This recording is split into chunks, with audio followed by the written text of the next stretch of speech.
എന്റെ റബ്ബിനറിഞ്ഞൂടെ എനിക്കെന്താ വേണ്ടതെന്ന്? ഇല്ലേ? എന്റെ ഉമ്മ എനിക്ക് നല്ലതല്ലാത്തത് തരുമോ?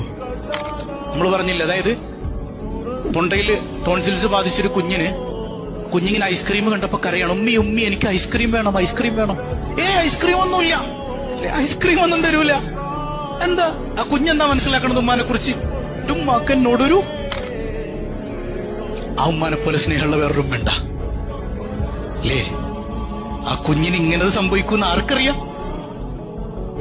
എന്നാലും ഉപ്പാനേക്കാൾ എന്റെ ഭാര്യയേക്കാൾ മക്കളേക്കാൾ ഞാൻ എന്നെ സ്നേഹിക്കുന്നതിനേക്കാൾ എന്നെ സ്നേഹിക്കുന്ന ഒരു ഇലാഹ് എനിക്കുണ്ട്, ഒരു റബ്ബ് എനിക്കുണ്ട്. ഇല്ലേ? നിങ്ങൾ ചിന്തിച്ചു, അങ്ങനെ ഒരു റബ്ബ് എനിക്കില്ലേ? ആ റബ്ബ് എനിക്ക് എന്ത് തന്നാലും എനിക്ക് ഗുണമാണ്. വേറെ എന്തെങ്കിലും അവൻ തരുമോ? എനിക്കെന്ത് തന്നാലും ഗുണമാണ് എന്റെ റബ്ബ്. സയ്യിദുനാ റസൂലുള്ളാഹ് മനസ്സിലാക്കാൻ അല്ലാഹു തൗഫീഖ് നൽകട്ടെ.